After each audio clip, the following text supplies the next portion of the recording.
In this video, we'll explore some of the most shocking, bizarre, and haunting final statements from death row prisoners in the United States. From dark humor and cryptic messages to unexpected confessions, these last words offer a chilling glimpse into the minds of convicted killers facing their final moments. We'll examine their crimes, their time on death row, and the final statements that left witnesses stunned. Thomas Joseph Graasso. State, Oklahoma. On March 20th, 1995, 32-year-old Thomas Joseph Graasso was executed by lethal injection at Oklahoma State Penitentiary. But it wasn't his crimes that made headlines that day.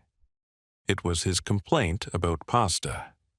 Graasso's criminal history began on Christmas Eve, 1990, in Tulsa, Oklahoma, where he broke into the home of 87-year-old Hilda Johnson, a widow living alone. Using Christmas tree lights as a weapon, Graasso strangled the elderly woman to death. His take from this brutal murder was just $8 and her television set. But he wasn't done.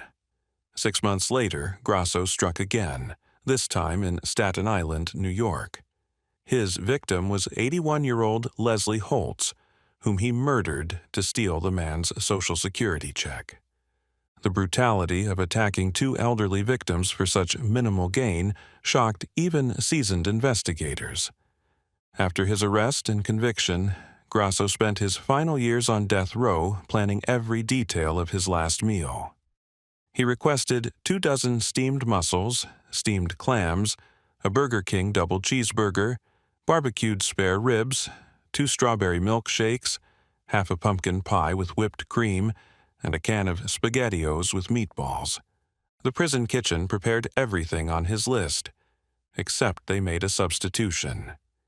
Instead of SpaghettiOs, they served him regular spaghetti. This minor change would become the focus of Graasso's final statement. When asked for his last words, Graasso delivered what would become one of the most infamous execution quotes in history. "I did not get my SpaghettiOs, I got spaghetti. I want the press to know this." These were the last words of a man who had murdered 2 innocent elderly people. A complaint about his pasta.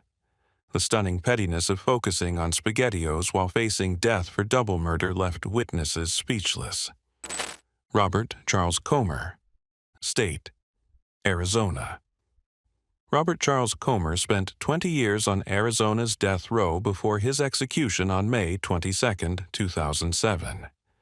At 50 years old, he would leave this world with just 2 words that perfectly captured his priorities. In February 1987, Comr and his girlfriend were camping in the Apache Sitgreaves National Forest east of Phoenix when they encountered Larry Pritchard at a nearby campsite. What followed was a horrific crime spree that would shock Arizona. Comr shot and killed Pritchard, then stole his belongings. But the violence didn't end there. Later that same day, Comr came across another couple camping in the area. He held them at gunpoint, tied up the man, and sexually assaulted the woman in front of her boyfriend. The psychological torture of forcing the man to witness the assault added another layer of cruelty to Comr's crimes. After his arrest and conviction, Comr spent years fighting an unusual legal battle. Unlike most death row inmates who file appeal after appeal, Comr fought for 7 years to be executed.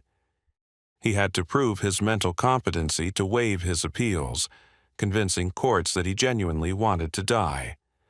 At the end, Comr made it clear that living in Arizona for 2 decades hadn't changed his loyalty.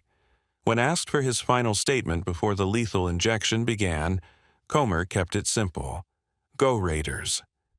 His dedication to the Oakland Raiders NFL team remained intact until the very end, even though he was being executed in Phoenix, home of the Arizona Cardinals. Richard Aaron Cobb. State, Texas. On April 25, 2013, 29-year-old Richard Aaron Cobb approached his execution with an enthusiasm that disturbed everyone present at the Huntsville unit in Texas. In September 2002, Cobb and his accomplice Bianca Adams had spotted Kenneth Vandeveer and Nikki Ansley Dement at a convenience store in Cherokee County. They followed the couple back to Vandeveer's home and forced their way inside at gunpoint. For hours, they terrorized their victims, stealing property and subjecting them to a nightmare of violence. The ordeal ended when Cobb and Adams forced both victims into the trunk of a Cadillac and drove them to a remote field. There, they made Vandeveer and Dement kneel on the ground.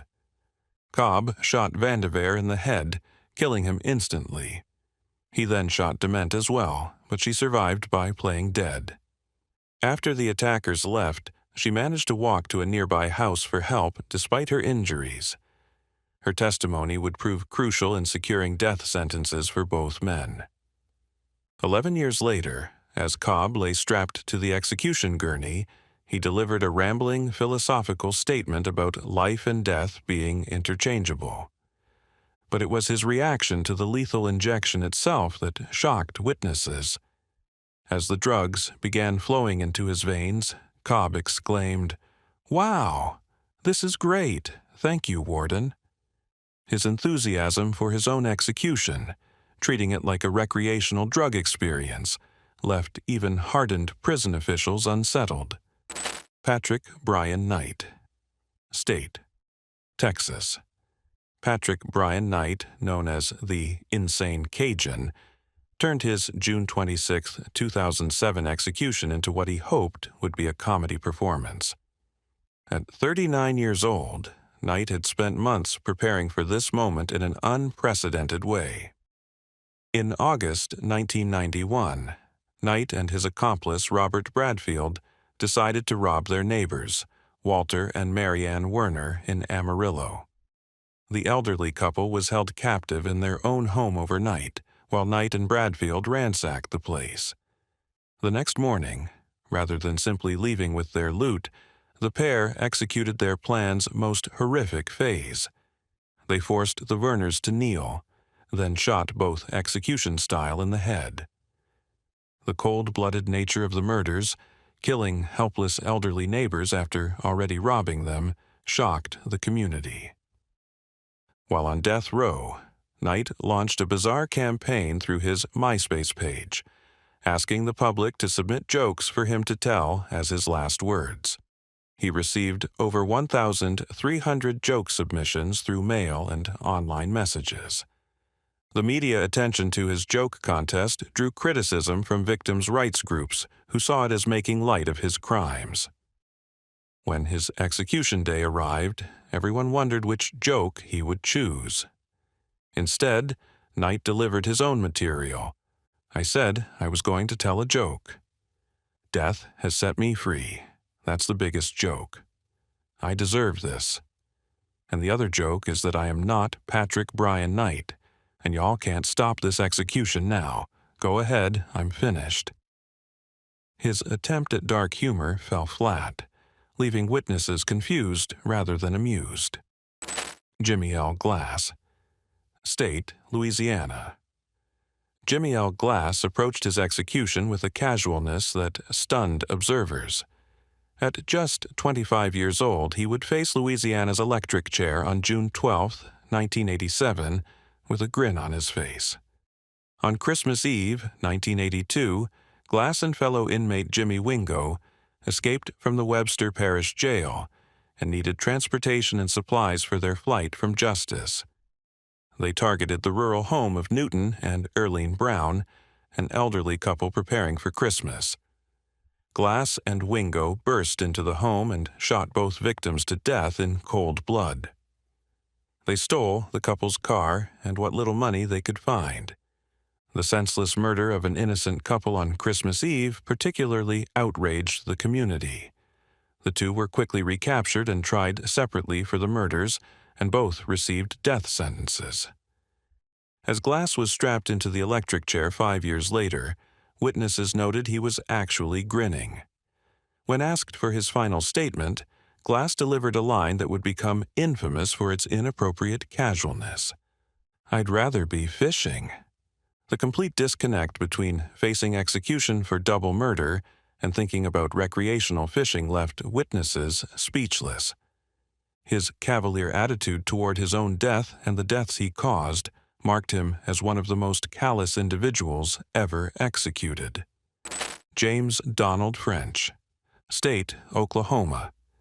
James Donald French earned his place in execution history not just for his crimes, but for creating perhaps the most famous gallows humor pun ever recorded. On August 10, 1966, the 30-year-old would face Oklahoma's electric chair with a morbid sense of wordplay. French was originally sentenced to life in prison for murdering a motorist while hitchhiking in 1958. He had attacked and killed the man who had offered him a ride, showing the danger of his unpredictable violence. But life in prison wasn't what French wanted. He wanted to die. In 1961, French strangled his cellmate, Eddie Lee Shelton, in their shared cell at the Oklahoma State Penitentiary. When questioned about the murder, French made a shocking admission. He said he killed Shelton because he wanted to be executed but was too cowardly to commit suicide. The murder of his cellmate was simply his way of forcing the state to kill him. Days before his execution, French met with a reporter. Knowing the media would be looking for memorable last words, he offered a suggestion. "How's this for a headline?" French fries. On execution day, his official last words to the warden were simply, "Everything's already been said." But it was his suggested headline that would live on in infamy, a killer making a pun about his own death by electrocution. George Bernard Harris. State, Missouri. George Bernard Harris used his final moments on September 13, 2000, not to apologize or seek forgiveness, but to issue a death threat. At 41 years old, Harris would leave this world still full of rage and blame. In 1989, Harris was at a drug house in Kansas City when an argument erupted with Stanley Willoughby. The dispute was over 2 machine guns that Harris had recently purchased with gambling winnings. Rather than settle the disagreement peacefully, Harris pulled out a gun and shot Willoughby to death. The murder over illegal weapons in a drug house highlighted Harris's life of crime and violence. Throughout his trial, Harris blamed everyone but himself. He was particularly angry at his trial attorney, whom he felt had failed to mount an adequate defense. This rage festered during his 11 years on death row. As he lay strapped to the gurney awaiting lethal injection, Harris was asked for his final statement. Instead of expressing remorse for taking Stanley Willoughby's life, Harris declared, "Somebody needs to kill my trial attorney." His final words were a threat of murder, calling for someone to kill the lawyer who had represented him. The complete lack of accountability and the irony of a condemned murderer calling for another murder left witnesses shaking their heads. Carl Panram. State, Kansas, Federal. Carl Panram was one of America's most violent criminals, and he maintained that violence until his last breath on September 5, 1930. At 39 years old, he would face the federal gallows with characteristic rage and defiance. Panram's criminal career was staggering in its scope and brutality. He confessed to 21 murders and over 1,000 rapes, though the actual numbers may have been higher. His victims ranged from young boys to adult men, and he showed no preference or pattern. Only opportunity mattered. His autobiography, written while in prison, revealed a man consumed by hatred for all humanity. He wrote, "I have no desire whatever to reform myself. My only desire is to reform people who try to reform me, and I believe that the only way to reform people is to kill them." Unlike most death row inmates, Panram actively wanted to die. He refused all appeals and threatened to kill any lawyer who tried to file them on his behalf. He wrote to anti-death penalty advocates telling them to mind their own business. On execution day, as guards prepared the gallows, Panram grew impatient with the process.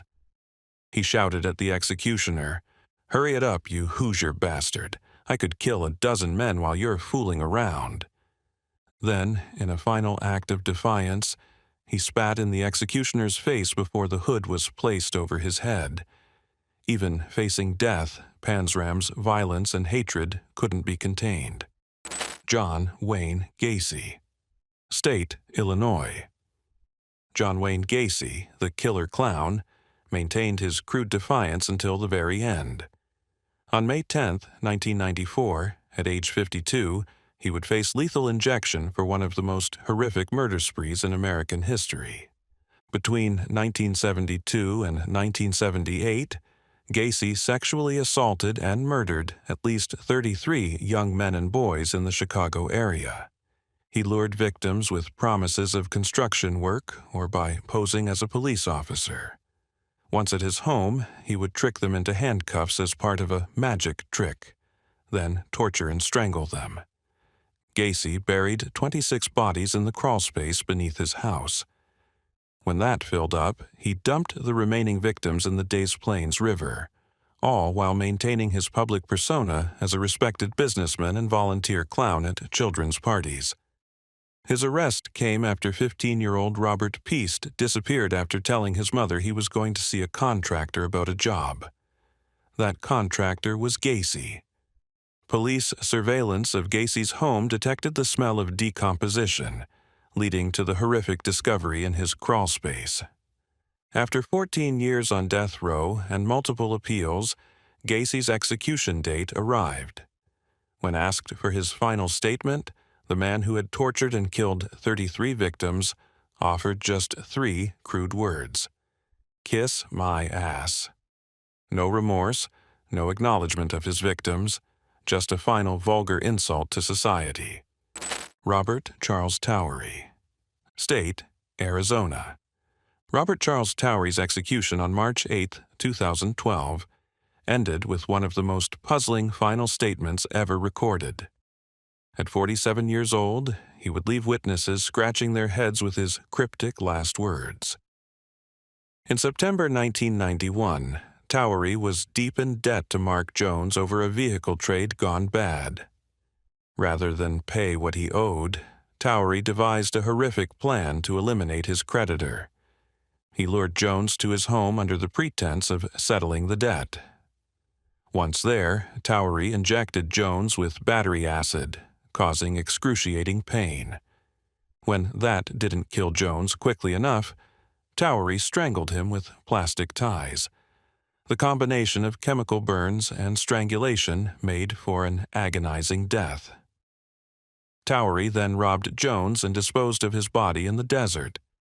21 years later, as Towery lay on the execution gurney, he gave a brief apology to Jones's family. Then he concluded with 3 words that baffled everyone present: "Potato, potato, potato." Later, Towery's nephew revealed the meaning. It was an inside joke that a Harley-Davidson sounded like the word potato being repeated over and over. Towery was sending a coded message to his nephew that he was at peace with his execution. Vincent Gutierrez. State, Texas. Vincent Gutierrez faced his execution on March 28, 2007, with an unusual request that revealed his final thoughts. At just 28 years old, he had spent nearly a decade on death row for a carjacking murder committed when he was barely 18. On March 11, 1997, Gutierrez spotted Air Force Captain Jose Cobb at a gas station in San Antonio. Cobb was home on leave, visiting family and driving his prized pickup truck. Gutierrez decided he wanted that truck. He approached Cobb with a gun and demanded the vehicle. When Cobb resisted, Gutierrez shot him dead in broad daylight at the gas station. He then stole the truck and fled, but was arrested shortly after. The senseless murder of a serviceman for nothing more than a vehicle shocked the community. A decade later, as Gutierrez awaited the lethal injection, his brother Philip was among the witnesses. Looking at his brother through the glass, Gutierrez made a strange request. "My brother, where's my stunt double when you need one?" The comment was actually a dark message to Philip, essentially saying he wished his brother could take the lethal injection in his place. It was a final, selfish thought from a man who had selfishly taken another's life for material gain. Ailen Warnos. State: Florida. Ailen Warnos, one of America's most notorious female serial killers, delivered a final statement as disturbed as her crimes. On October 9, 2002, at age 46, she faced lethal injection for murdering 7 men. Between 1989 and 1990, Warnos killed 7 men along Florida highways while working as a prostitute. She would flag down motorists, offer sexual services, then rob and shoot them. Her victims were often found nude, shot multiple times with a .22 caliber pistol. Warnos claimed self-defense in each case, saying the men had assaulted or attempted to assault her. However, the evidence showed a pattern of premeditated robbery and murder. Throughout her time on death row, Warnos's mental state deteriorated significantly. She claimed prison food was poisoned, that her mind was being controlled by radio waves, and that she would be taken by angels on a spaceship. Her final statement reflected this mental decline. "I'd just like to say I'm sailing with the Rock, and I'll be back like Independence Day with Jesus June 6th. Like the movie, Big Mothership and all, I'll be back." The rambling mixture of religious imagery and science fiction movies left witnesses confused and disturbed. Her execution ended one of the most troubled lives in American criminal history. Douglas Allen Feldman. State: Texas. Douglas Allen Feldman turned his final moments into a mock courtroom, delivering his own verdict on August 31, 2013. At 55 years old, he showed the same narcissism that had driven him to murder 15 years earlier. In August 1998, Feldman was driving his motorcycle on a Texas highway when he became enraged at 2 separate truck drivers for perceived slights. In the first incident, he shot and killed Robert Everett, a truck driver who Feldman claimed had cut him off. About 45 minutes later, still fueled by rage, Feldman shot and killed Nicholas Velasquez, another truck driver, in a similar road rage attack. Both men were simply doing their jobs, driving their routes, when they encountered Feldman's deadly anger. The randomness and senselessness of the murders, killing strangers over traffic disputes, horrified investigators. Strapped to the execution gurney 15 years later, Feldman delivered a bizarre final statement. "I hereby declare Robert Stephen Everett and Nicholas Velasquez guilty of crimes against me, Douglas Allen Feldman. Either by fact or by proxy, I find them both guilty. I hereby sentence both of them to death," which I carried out in August 1998. As of that time, the state of Texas has been holding me illegally in confinement and by force for 15 years. I hereby protest my pending execution and demand immediate relief. His mock trial, finding his victims guilty and himself innocent, showed a complete lack of remorse or grasp on reality. Jeffrey David Matthews. State: Oklahoma. Jeffrey David Matthews found dark humor in the delays that had postponed his execution multiple times. On January 11, 2011, the 38-year-old made a joke that reflected the unusual circumstances of his case. In January 1994, Matthews went to the home of his great-uncle, Otis Earl Short, planning to rob him. The 77-year-old Short had taken Matthews in when he was younger and tried to help him. Matthews repaid this kindness by shooting his great-uncle in the head during the robbery. He stole what little money and valuables he could find, leaving his elderly relative dead. The betrayal of family trust made the crime particularly heinous. Matthews' execution had been postponed 3 times by Oklahoma Governor Brad Henry, who was reviewing death penalty protocols. These delays had become a running situation for Matthews on death row. As he lay on the execution gurney, Matthews made a final joke about the delays. "I think that Governor's phone is broke. He hadn't called yet." The gallows humor about waiting for another last-minute reprieve from the governor showed Matthews' casual attitude toward his execution. No such call came, and the execution proceeded as scheduled. Robert Alton Harris. State, California. Robert Alton Harris brought a touch of pop culture to his execution on April 21, 1992.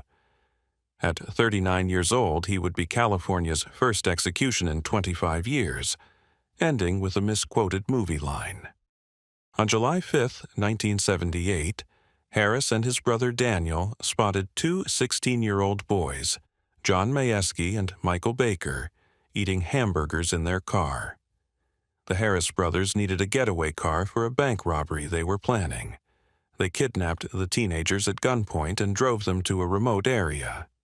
Harris shot both boys to death, then callously finished eating their hamburgers. He and his brother then used the stolen car to rob a bank, as planned.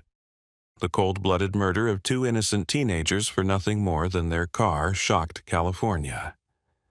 As Harris was led to the gas chamber 14 years later, he attempted to quote a line from the movie Bill and Ted's Bogus Journey. His final words were, "You can be a king or a street sweeper, but everyone dances with the Grim Reaper." He had garbled the actual movie quote, which mentioned chess, not dancing.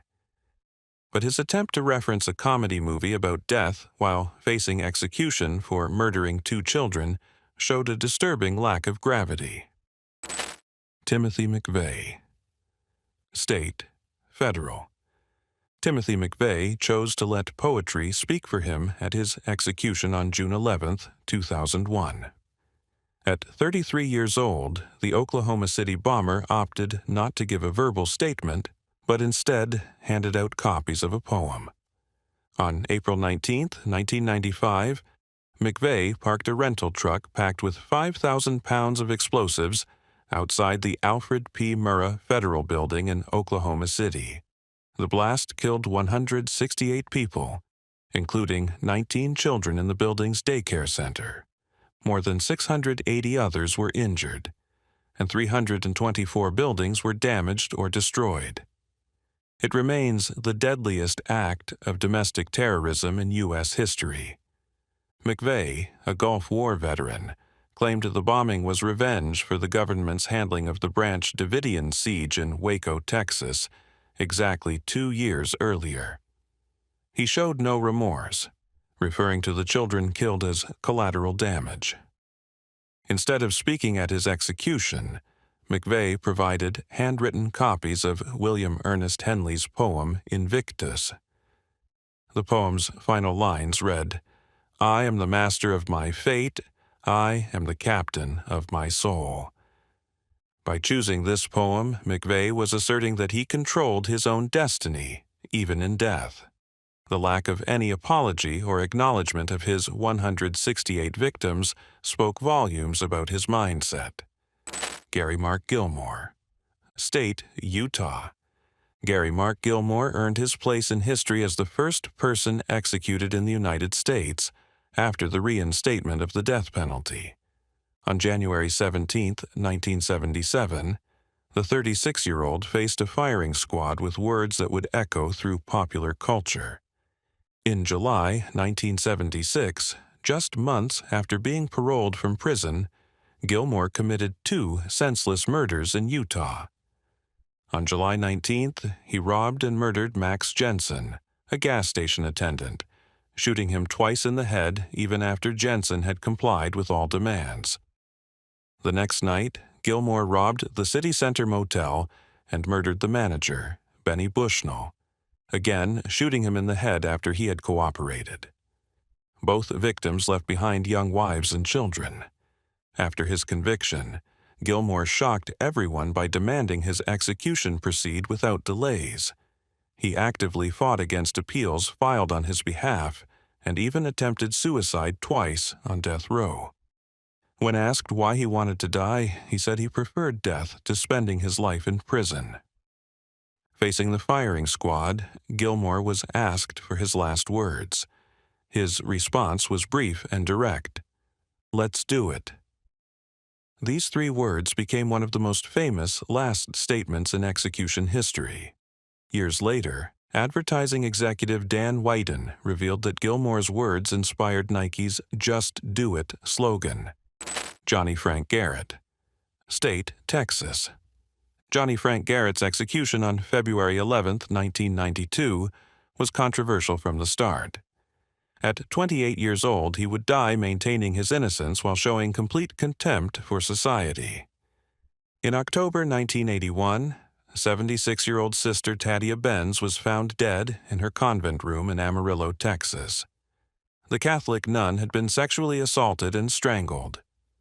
Garrett, who was 17 at the time and lived nearby, became the prime suspect. He was severely mentally impaired with an IQ of 62 and a long history of sexual abuse and head injuries. The evidence against him was largely circumstantial, and no physical evidence definitively linked him to the crime. Years later, another man would confess to the murder, raising serious questions about Garrett's guilt. But in 1992, those questions remained unanswered as Garrett faced lethal injection. His final statement reflected both gratitude and defiance. "I'd like to thank my family for loving me and taking care of me, and the rest of the world can kiss my ass." The contrast between thanking his family and cursing the world showed the anger of a man who believed he was dying for a crime he didn't commit.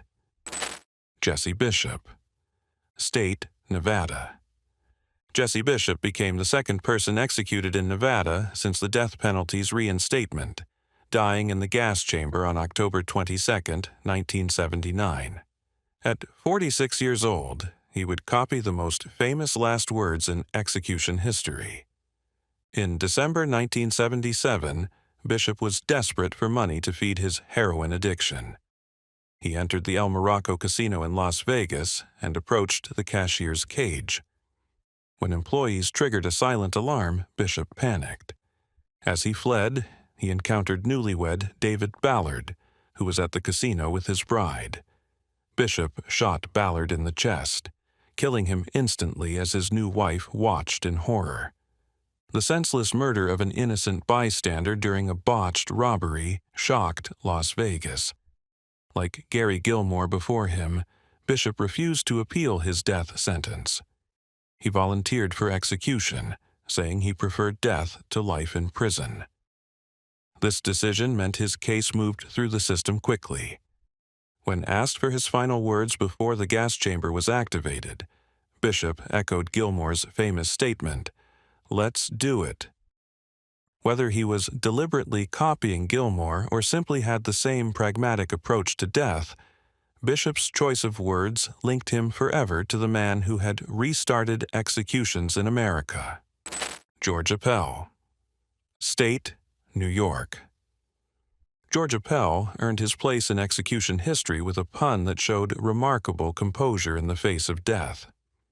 On August 9, 1928, he would turn his last name into his last joke. Appel was a career criminal who had graduated from petty theft to murder. He killed a New York City police officer during a robbery gone wrong, though the specific details of the crime have been lost to time. What has survived is his remarkable final statement. As guards prepared him for the electric chair at Sing Sing prison, Appel was asked if he had any last words. Looking at the witnesses, he delivered a line that would be remembered long after the details of his crime were forgotten. "Well, gentlemen, you're about to see a baked Appel." The pun on his name, comparing his electrocution to a baked apple, showed either remarkable courage or complete detachment from reality. His ability to make a joke while facing death in the electric chair left witnesses stunned. James Lewis Jackson. State: Texas. James Lewis Jackson, known as Big Jack, approached his execution on February 7, 2007, with a mixture of biblical references and casual party language. At 47 years old, he had spent years contemplating this moment. In 1995, Jackson married Sharon Jackson and became stepfather to her 2 daughters. But the marriage was troubled from the start, with Jackson's heavy drug use making it impossible for him to hold a job. As financial pressures mounted and Sharon threatened divorce, Jackson's paranoia and rage grew. On April 8, 1997, that rage exploded into violence. Jackson strangled his wife Sharon, then killed both stepdaughters to eliminate witnesses. He attempted to cover up the murders but was quickly arrested and convicted.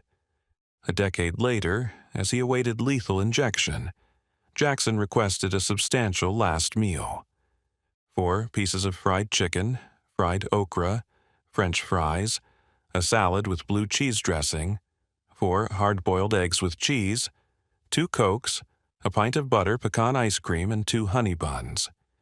His final statement was equally bizarre: "Warden, murder me." He then compared Harris County, where he was convicted, to the biblical cities of Sodom and Gomorrah before concluding, "I'm ready to roll. Time to get this party started."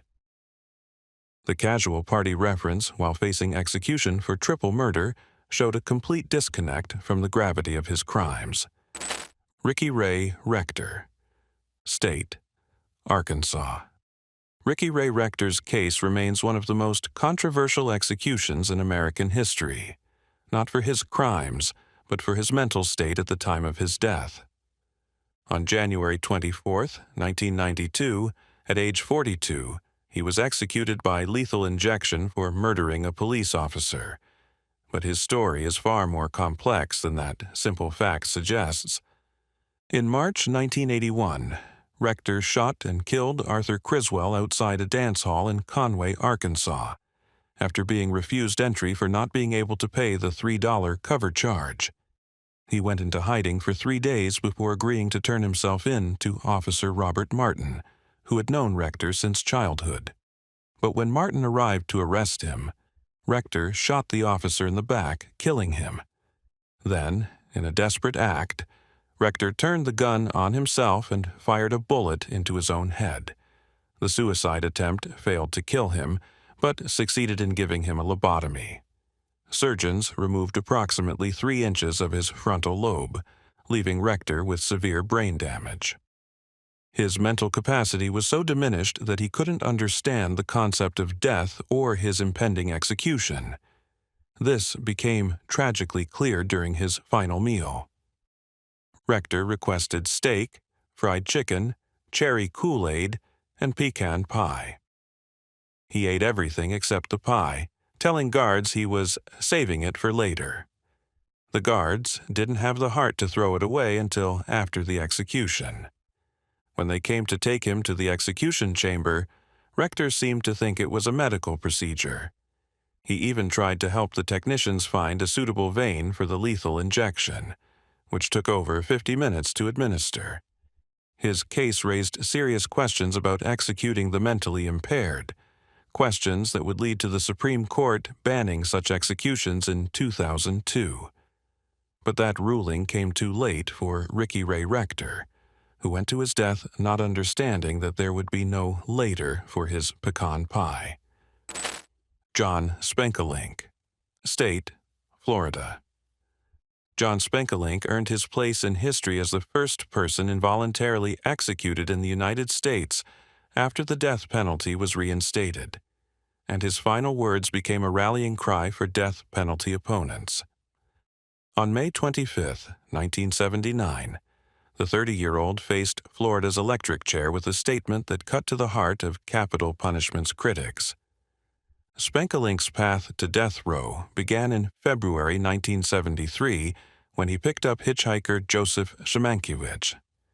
They went to a motel where, according to Spankerink, Szymankiewicz forced him to play Russian roulette and sexually assaulted him. Spankerink claimed he shot Szymankiewicz in self-defense, but the jury didn't believe his story. He was offered a plea deal for second-degree murder that would have meant life in prison, but he turned it down, believing in his self-defense claim. The jury convicted him of first-degree murder in less than 3 hours. Spankerink's case became a national cause, attracting support from celebrities and activists. But what made him famous wasn't just the controversy over his execution. It was his final statement. As he was strapped into the electric chair, Spankerink delivered a line that would be quoted for decades. "Capital punishment, them without the capital get the punishment." His observation about how the death penalty disproportionately affects the poor resonated far beyond the execution chamber. Those 8 words captured what many saw as the fundamental injustice of capital punishment, that wealthy defendants could afford better lawyers and avoid death sentences while the poor faced execution. Grover Cleveland Redding. State, Illinois. Grover Cleveland Redding left to the world with a mystery that will never be solved. On June 24, 1921, the self-proclaimed Prince of Abyssinia was hanged in Illinois for inciting a riot that led to 2 deaths. Redding had built a following with his anti-government and religiously motivated teachings, claiming he was on a mission to lead Black Americans back to their African homeland. His movement, known as the Abyssinians, or the Star Order of Ethiopia, attracted followers who believed in his message of Black empowerment and return to Africa. But in 1920, his movement turned violent. During a riot started by Redding and his followers, 2 people were shot to death. Though Redding claimed he was being persecuted for his beliefs, the jury found him guilty of murder. Throughout his trial and imprisonment, Redding maintained his royal persona, insisting that guards and officials address him as King Sheba from the clouds. He walked to the gallows with a firm tread, showing no fear. When asked for his last words, Redding delivered a statement that would puzzle historians. "I have something to say, but not at this time." What did the Prince of Abyssinia want to say? Whether it was a confession, a prophecy, a final message for his followers, or something else entirely, Redding took his secret to the grave, leaving only questions behind. Mary Blandy, United Kingdom. While not from the United States, the execution of Mary Blandy and her final words make for an exception. Blandy proved that even facing the gallows, a lady's primary concern might be maintaining her modesty. On April 6, 1752, the 32-year-old became one of the most famous women executed in British history, not just for poisoning her father, but for her memorable final request. Mary was well-educated and respectable, living comfortably in Henley-on-Thames with her father Francis, a wealthy lawyer. Her father had advertised a £10,000 dowry for whoever married her, a fortune that attracted many suitors, including Captain William Henry Cranstoun. But there was a problem. Cranstoun was already married. When Francis Blandy discovered this and showed Cranstoun the door, the captain wasn't ready to give up on that dowry. He convinced Mary to slip a special powder into her father's food, claiming it was a love potion that would make him approve of their relationship. The powder was actually arsenic. Francis Blandy died in agony in August 1751. Mary claimed she never knew the powder was poison, but the jury didn't believe her, and she was sentenced to hang. As she approached the gallows on that April morning, Mary wore a black crepe sack with her arms bound with black ribbons. The gallows had been constructed by placing a beam between 2 trees, and as she looked up at it, she noticed young men in the crowd positioning themselves for a better view. Realizing they were trying to look up her skirts when she was hanged, Mary made her famous last request. "For the sake of decency, gentlemen, don't hang me high." Even facing death, Mary Blandy was determined to maintain her dignity and modesty. Clarence Ray Allen. State, California. Clarence Ray Allen holds several grim distinctions. He was the oldest person executed in California, the last person executed in the state, and one of the few condemned for murders he ordered from behind bars. On January 17, 2006, one day after his 76th birthday, Allen was executed by lethal injection, but not before leaving a message rooted in his Native American heritage. Allen's path to death row was uniquely horrific. In 1974, he orchestrated a burglary of Fran's Market in Fresno. When 17-year-old Mary Sue Kitts, who had helped with the robbery, threatened to talk, Allen had her strangled and her body dumped in a canal. He was convicted of murder and sentenced to life in prison. But Allen wasn't finished killing.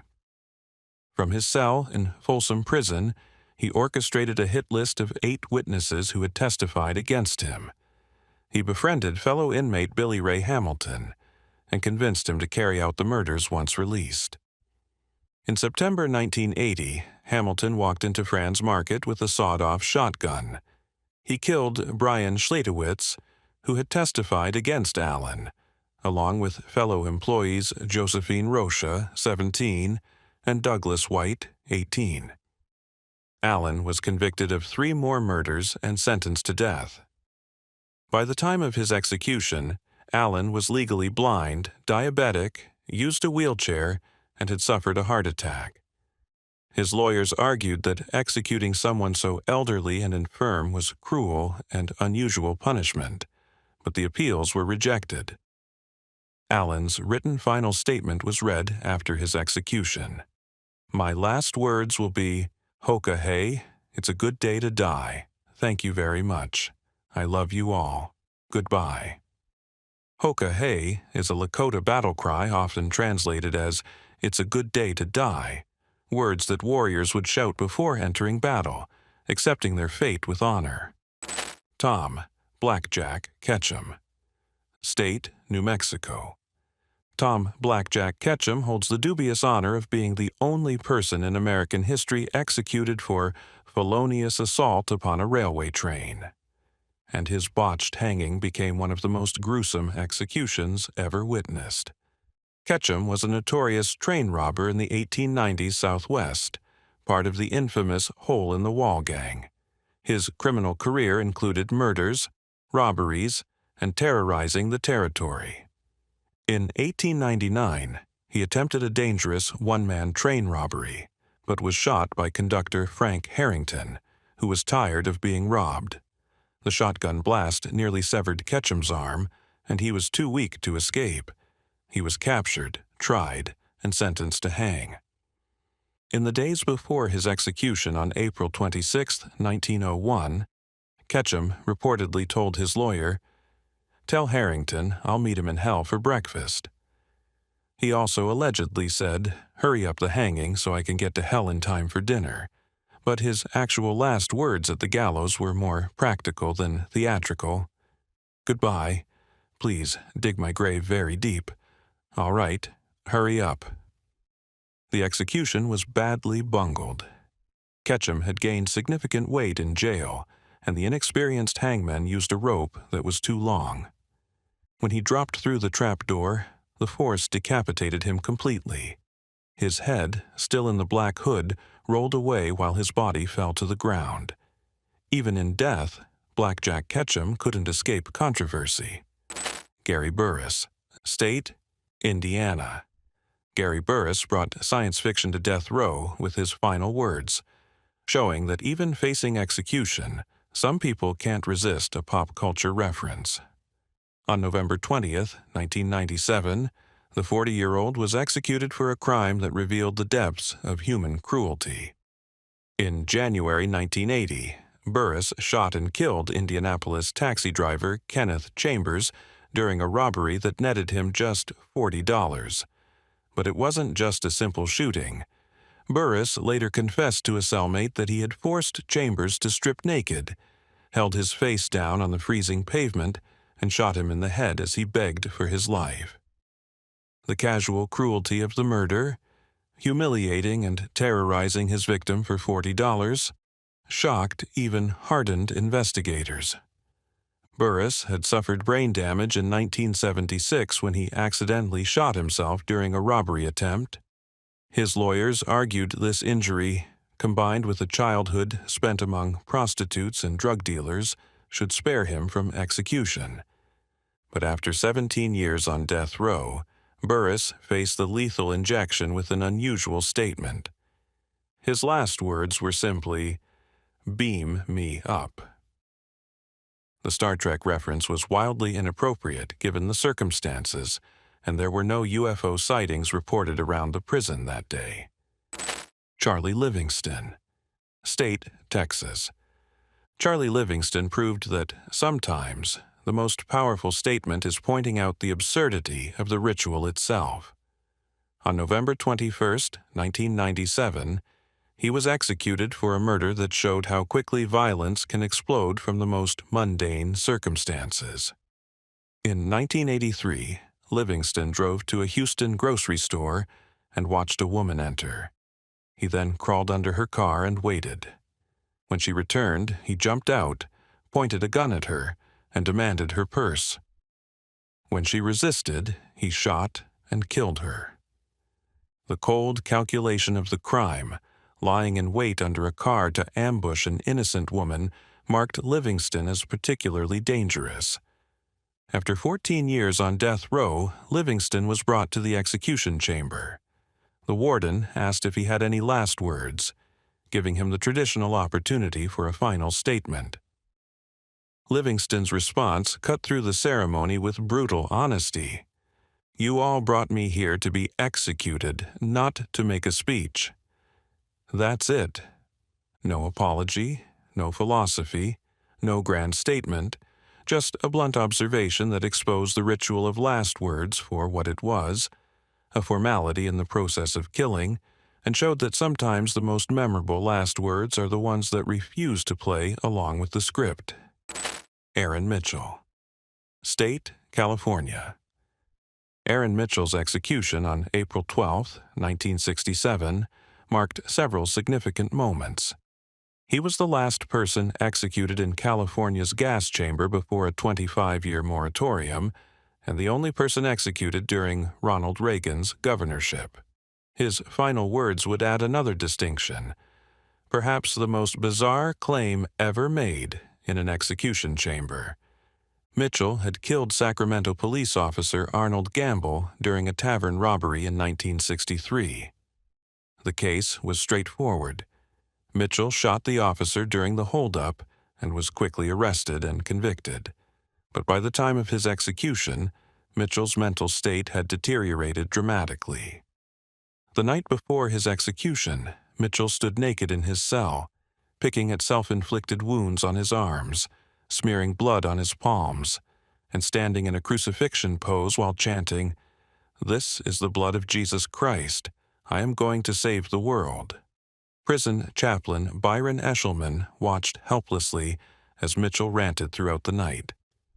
The next morning, Mitchell had to be assisted by 4 guards as he walked barefoot to the gas chamber. Once strapped into the chair, as the door was about to close, Mitchell twisted toward the witnesses and shouted his final words, "I am Jesus Christ." Moments later, the cyanide pellets dropped, and within 12 minutes Mitchell was dead. Whether he truly believed he was Christ or was simply insane from the pressure of impending death, Mitchell's claim remains one of the most disturbing final statements in execution history. Douglas Roberts, State, Texas. Douglas Roberts brought rock and roll to death row, turning his final statement into a verse that could have been lyrics from a heavy metal song. On April 20, 2005, the 42-year-old faced execution with an energy that seemed completely at odds with the gravity of the moment. In May 1996, Roberts was high on crack cocaine when he kidnapped Jerry Velas at knife point, forced him to drive to a remote area, and then stabbed him to death during a struggle. Roberts was so disturbed by what he'd done that he called 911 himself and waited to be arrested. At his trial, Roberts told his attorney not to call any defense witnesses and to pick a jury that favored the death penalty. He seemed to want to die for his crime. But when the moment finally came, Roberts was surprisingly upbeat. The prison officials noted he was animated as he lay on the gurney. When asked for his last words, Roberts delivered what sounded like a rehearsed poem. "I've been hanging around this popsicle stand way too long. Before I leave, I want to tell you all. When I die, bury me deep, lay 2 speakers at my feet, put some headphones on my head, and rock and roll me when I'm dead. I'll see you in heaven someday." He then smiled at his friends, mouthed, "I love you all," and said, "I've got to go," before taking his final breath. Billy Wayne Cobbell. State, Texas.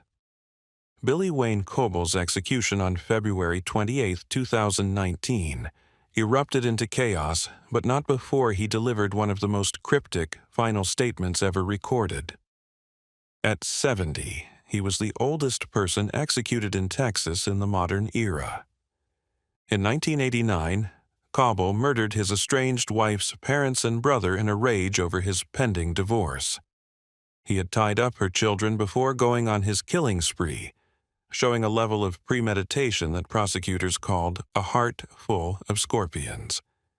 As he prepared to die by lethal injection, Cobbell's son, nephew, and daughter-in-law were among the witnesses. His final words seemed to make no sense. "That will be $5. I love you, and I love you. Mike, I love you. Where's Nellie at? I love you. That will be $5. Take care." The $5 reference was apparently related to his nickname, $5 Bill, but why he felt compelled to request payment for his final words remains a mystery. As soon as he finished speaking, the witness room erupted. His son began pounding on the glass, screaming, "No!" His nephew joined in, and a brawl broke out that required multiple officers to subdue the family members. 2 of them ended the night in jail. Even in death, Billy Wayne Cobbell managed to create chaos.